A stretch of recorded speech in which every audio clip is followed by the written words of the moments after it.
without insurance, do you know the out-of-pocket cost of a complete blood count test? No, ma'am, not immediately. Do you have a ballpark? I do not, ma'am. Okay, a CBC typically costs about $36. What about the out-of-pocket cost for a complete metabolic panel? Ma'am, I'd have to pass on that as well. You have any idea? You want to take a ballpark? I would say $75. Okay, 58. Getting closer. How about flu A? Ma'am, I would take a guess at about maybe 50. 43. This is like the Price is Right. Flu B? I would probably say 44. That's good. How about the cost of an ER visit for someone identified as high severity and threat? I'm sorry, ma'am, what was the question again? How about the cost of an ER visit for somebody identified as having high severity or high threat? High severity, but ma'am, that's probably about $3,000 to $5,000. Okay, that is $1,151. This all totals up to $1,331. That's assuming they aren't kept in isolation. Isolation can add up for one family already, $4,000. And fear of these costs are going to keep people from being tested, from getting the care they need, and from keeping their communities safe. We live in a world where 40% of Americans cannot even afford a $400 unexpected expense. We live in a world where 33% of Americans put off medical treatment last year. And we have a $1,331 expense, conservatively, just for testing for the coronavirus. Dr. Redfield, do you want to know who has the coronavirus and who doesn't? Yes. Not just rich people, but everybody who might have the virus? All of America.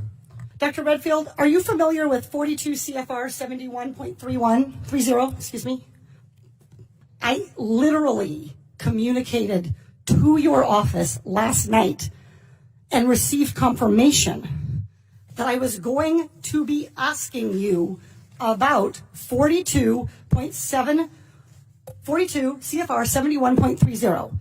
This provides the director may authorize payment for the care and treatment of individuals subject to medical exam, quarantine, isolation, and conditional release. That I know about, and my office did tell me that. I just didn't know the numbers, ma'am. That's Congresswoman. Great, so you're familiar. Dr. Redfield, will you commit to the CDC right now using that existing authority to pay for diagnostic testing free to every American regardless of insurance?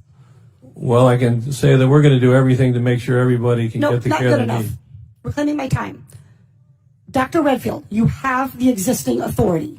Will you commit right now to using the authority that you have vested in you under law that provides in a public health emergency for testing, treatment, exam, isolation without cost, yes or no?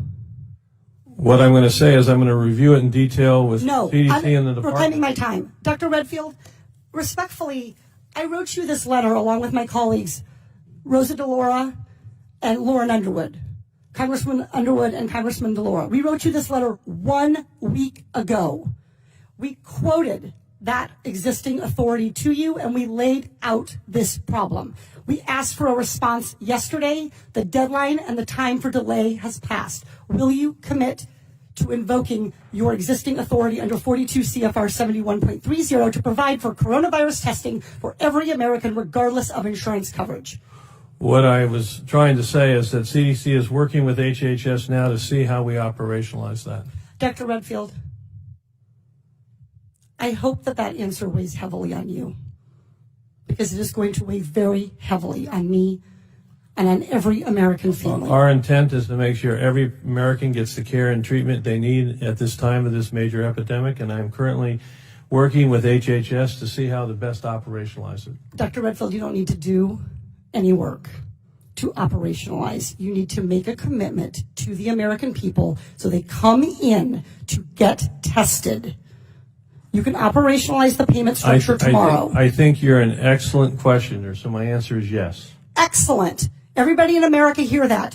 You are eligible to go get tested for coronavirus and have that covered regardless of insurance. Please, if you believe you have the illness, follow precautions. Call first. Do everything the CDC and Dr. Fauci, God bless you, for guiding Americans in this time.